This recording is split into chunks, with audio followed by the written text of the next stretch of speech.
فبأي آلاء ربكما تكذبان. Jadi kalau ada yang belum kenal, perkenalkan, nama saya Muhammad Hamzah. Saya dari kecil tapi orang udah manggil saya dengan sebutan Bejah. Saya dulu penyanyi, lumayan cukup beberapa album lah dulu. Ya, perjalanan hidup saya begitulah, pernah sampai masuk penjara segala.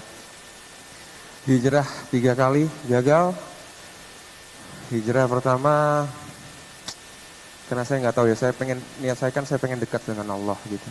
Karena saya gimana caranya saya mau hidup benar gitu ya. Cuman karena yang saya tahu itu, yang dari saya kecil saya sekolah di Al-Azhar sehingga saya dewasa itu kuliah juga di Universitas Islam di Jakarta. Itu kok hijrahnya, amalannya kok seakan-akan kok kayaknya tobat saya nggak diterima sama Allah. Kenapa nih? Lalu saya berpikir, apa jangan-jangan bukan Islam yang agama yang Allah ridhoi? Karena saya Islam dari orang tua saya Islam, dari bapak saya yang Islam. Bapak saya Islam karena bapaknya Islam. Jadi kalau saya berpikir, kalau seandainya nanti saya mati, saya masuk kubur, ternyata bukan Islam, apa enggak kita celaka? Mau nggak mau akhirnya saya berpikir saya cari gimana. Tapi yang saya tahu bahwa yang agama Samawi yang turun dari langit itu sebenarnya ada 3, Yahudi, Nasrani, dan Islam. Ini dari antara ketiga ini mana nih agama Allah yang Allah ridhoi? Saya pelajarin akhirnya. Saya beli Taurat, Zabur, Injil, saya khatamin. Tapi ujung-ujungnya setelah saya pelajarin, tetap kembali lagi ke Islam. Kalau benar Islam yang agama yang Allah, satu-satunya agama yang Allah ridhoi, tapi Islam yang mana? Itu yang menjadi pikiran saya, karena banyak sekali Islam ini berbeda-beda. Dan yang saya tahu tidak mungkin yang Allah turunkan kepada nabinya Shallallahu Alaihi Wasallam itu berbeda-beda. Pasti hanya satu. Setelah gagal kemudian itu hijrah kedua saya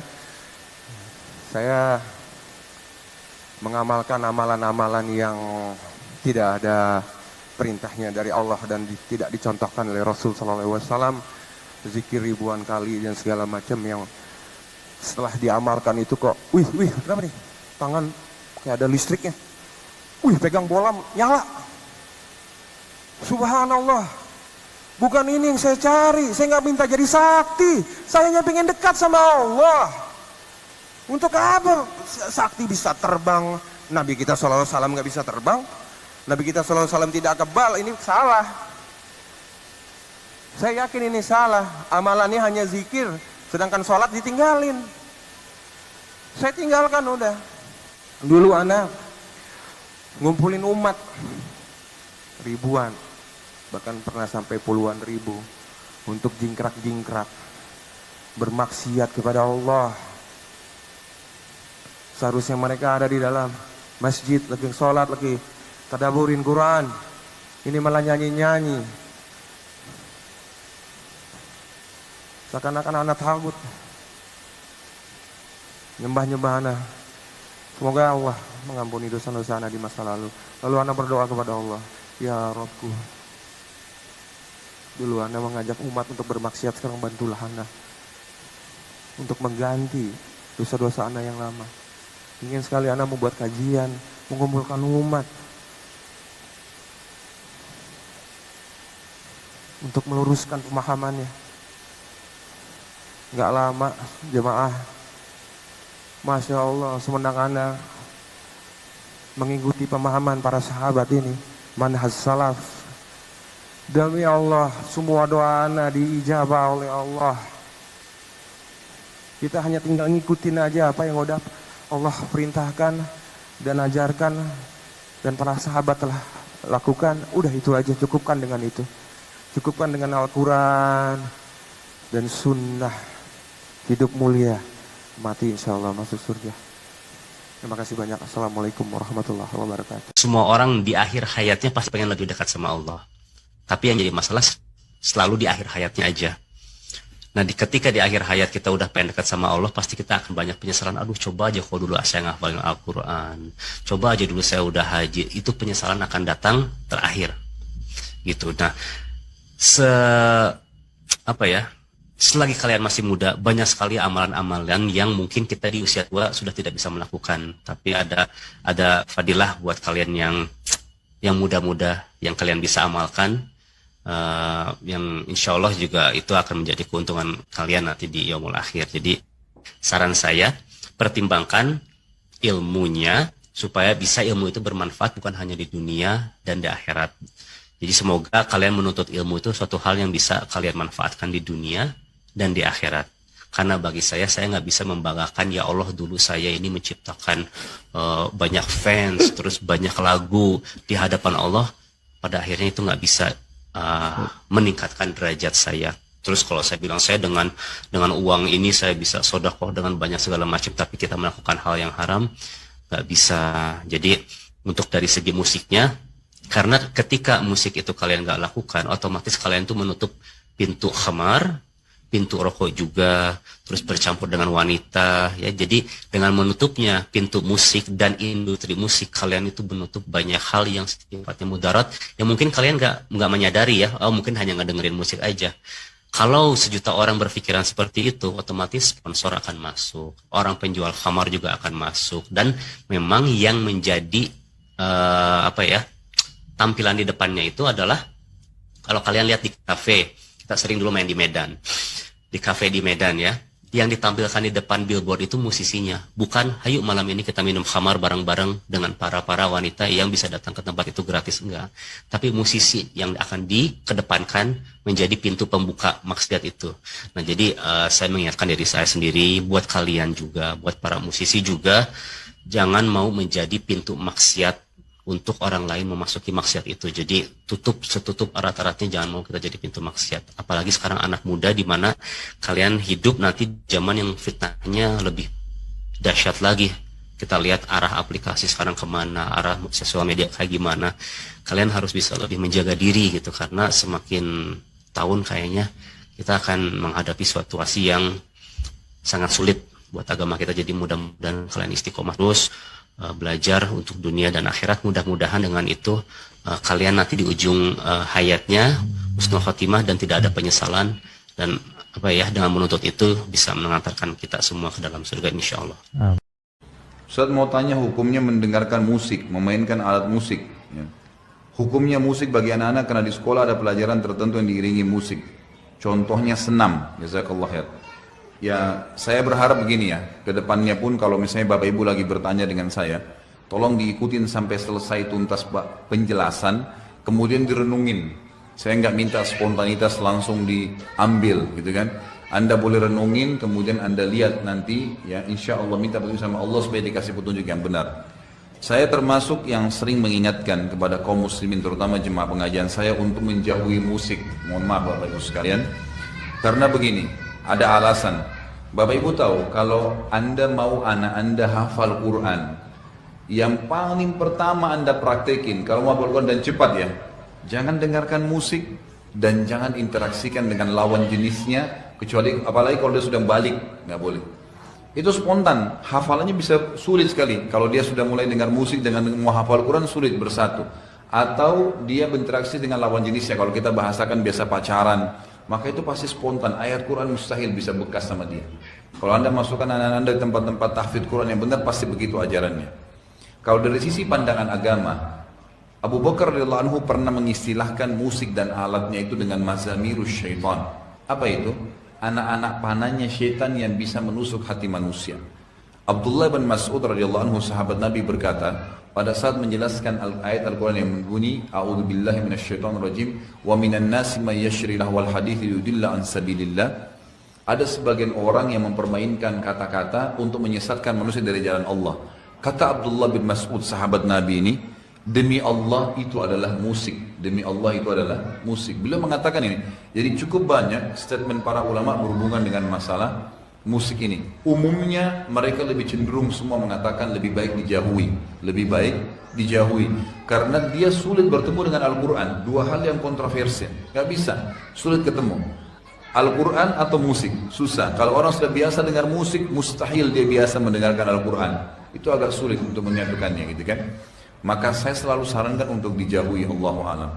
Saya contoh Bapak Ibu sekalian, saya coba praktekin di anak-anak saya ya. Saya bilang sama istri saya, coba kita mulai anak-anak ini dengarkan Al-Quran. Kalau kita dulu punya pelanggaran-pelanggaran agama, kita pribadi, kita dulu biasa pernah hafal-hafal lagu, coba jangan dipraktekin ke anak-anak. Coba dialihkan, biarkan dia sudah mengenal Al-Quran sebagaimana kita kenal di umur 20 tahun, 25 tahun, 30 tahun, 40 tahun. Biarin mereka kenal Al-Quran dari umur 3 tahun, 5 tahun, 10 tahun, itu lebih baik. Lebih baik daripada mereka mendengar lagu-lagu yang akhirnya bisa merusak mereka. Ya, umumnya kalau sedih kalau senang yang senang. Al-Quran lebih baik. Mereka dapat setiap minimal sekali Bapak Ibu sekalian, kalau kita dengar Al-Quran, satu hurufnya satu pahala. Dengar musik minimal nggak ada pahalanya, gitu kan? Karena memang ini adalah ayat Al-Quran dijanjikan, ini tidak ada janjinya, itu minimal. Belum kalau kita bicara hukum-hukum syar'i yang lainnya. Allahu a'lam. Coba direnungin Bapak Ibu sekalian. Kalau di madrasah, di sekolah, Anda punya sekolah Islam, coba terapin, ganti dengan yang lain. Misal pun ada lantunan-lantunan syair, gitu kan, yang berbau semangat Islam, mungkin, gitu kan. Tapi kalau dipakaikan dengan alat-alat musik, Allahu a'lam, saya sarankan pribadi ya, untuk dijauhi. Allahu a'lam, itu jauh lebih aman insya Allah. Dan ulama mengatakan ada alat musik yang dibolehkan, itu seperti Syekh Albani rahimahullah mengatakan, alat musik yang dibolehkan adalah gendang bagi ibu-ibu di acara perkawinan atau pada saat lebaran. Tapi itu juga dibolehkan bagi muslimah. Sesuai dengan hadis Bukhari, ada dua budak wanita sedang memukul gendang di depan Aisyah di hari lebaran Idul Fitri ya. Lalu Nabi SAW masuk ke rumahnya bersama dengan Abu Bakar di hari lebaran itu. Lalu Abu Bakar mengatakan, apakah ada anak panah syaitan di rumah Nabi SAW? Kata Nabi SAW, biarkanlah wahai Abu Bakar, untuk mereka, kaum wanita ini, mereka melakukannya di hari raya ini, agar orang Yahudi tahu kita juga memiliki hari raya. Juga di acara perkawinan, itu kan dibolehkan memukul gendang bagi kaum wanita di antara mereka. Ini Allah alam yang saya tahu dibolehkan. Bapak Ibu bisa beli buku yang bertanya tadi lebih lengkap dengan buku apakah musik itu haram. Ada buku khusus panjang lebar, buku Syekh Albani itu panjang lebar menjelaskan masalah itu. Tapi mohon maaf saya lupa penerbitnya, kalau tidak salah Darul Haq ya. Musik haram atau tidak? Kita cek. Dalam Al-Quran ada atau tidak? Dalam hadis ada atau tidak? Ternyata dalam Al-Quran Allah sebutkan dalam surat Luqman, wa minan nasi may yashtari lahwal hadithi liyudilla an sabilillah. Di antara manusia ada yang membeli ya lahwal hadith, perkataan yang sia-sia untuk menyesatkan manusia dari jalan Allah. Para sahabat menafsirkan yang dimaksud dengan perkataan sia-sia adalah lagu yang disertai dengan musik. Lagu yang disertai dengan apa? Musik.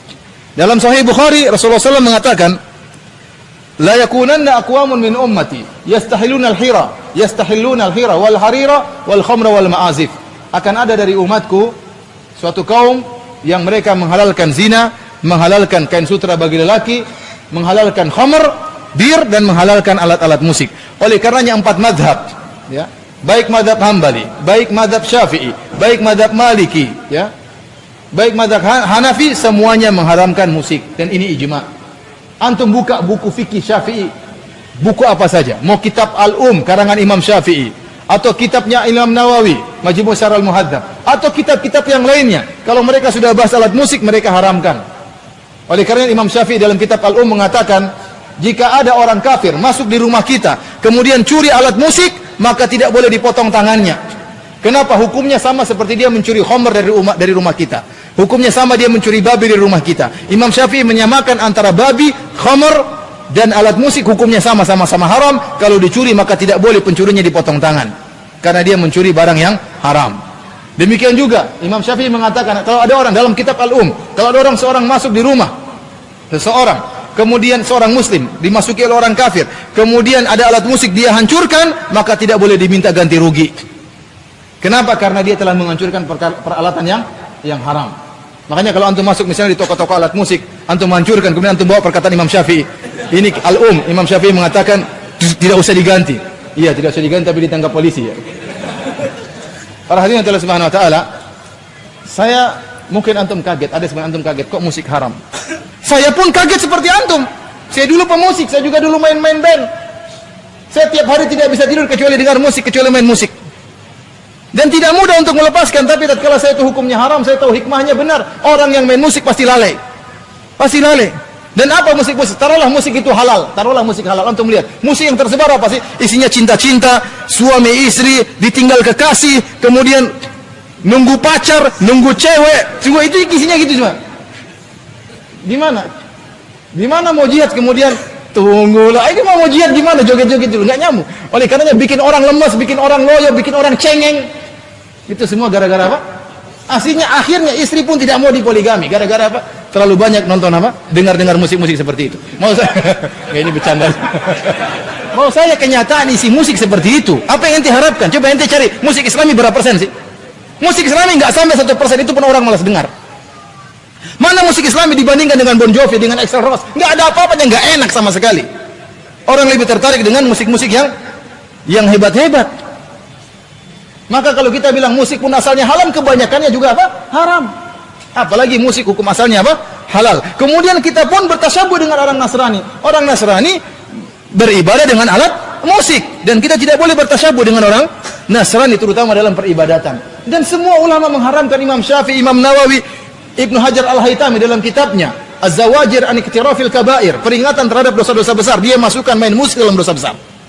Dia masukkan musik dalam dosa besar. Saya dulu tiap hari main musik. Dungdang sama cewek-cewek menudung, kemudian azan duhur saya berhenti. Saya rajin sholat waktu itu. Beneran nih, saya tidak bohong. Jadi begitu mau azan sholat, berhenti. Saya sholat dulu. Sholat hati ini hancur, gimana ente? Ente mau khusyuk sholat baru gini-gini, nggak bisa ente mau. Hati hancur dipenuhi dengan apa? Musik. Gini ente mau nangis, sementara nanti ente isinya drum band dan macam-macamnya. Sampai saya gelisah, kok bisa demikian? Saya merasa nggak sedap waktu itu. Padahal yang saya nyanyi terkadang lagu kasidah, dan saya waktu itu juara kasidah, juara 1. Lagu Islami. Tapi rusak hati ini. Hati ini apa? Rusak. Bagaimana kalau saya nyanyi lagu-lagu metal, lagu rock and roll, rock jazz dan macam-macamnya? Yang tadi saya katakan musik itu kebanyakannya rusak. Oleh karenanya kalau dia haram, wajar-wajar saja. Wajar-wajar saja. Apalagi musik itu sendiri hukumnya apa? Haram. Para ulama hanya membolehkan duf, yaitu drum rebana, kalau ada acara walimah atau ada acara Idul Fitri, Idul Adha, tidak jadi masalah. Ya. Tapi kalau yang lainnya maka tidak diperbolehkan. Dan temannya musik apa? Temannya musik homer, cewek, iya kan? Pasti itu. Ini penyanyi kalau tidak cantik siapa mau dengar juga? Harus cantik, harus mantap, harus lenggak-lenggok, harus macam-macam. Masih ada yang protes musik haram. Saya punya teman jago main piano. Jago. Dia bilang, Ustaz, ada nggak dalil piano halal, Ustaz? Gitar haram nggak apa-apa, Ustaz. Drum band haram, tapi piano ada nggak, Ustaz? Mungkin dari belakang-belakang ada halal. Dia nggak mau piano itu apa? Haram. Kenapa? Karena dia sudah hatinya menyatu dengan apa? Ya. Memang susah, tapi harus antum lepaskan. Dan insya Allah bisa antum apa? Lepaskan. Kalau sudah terlepas dari musik, ente lebih tenang. Ente kira musik bikin tenang? Tidak. Tenang itu baca Quran. Ente kira tidur dengan musik bikin tenang? Tidak tenang. Hati, ketenangan di hati yang beri kebahagiaan siapa? Allah Subhanahu wa ta'ala. فبأي آلاء ربكما تكذبان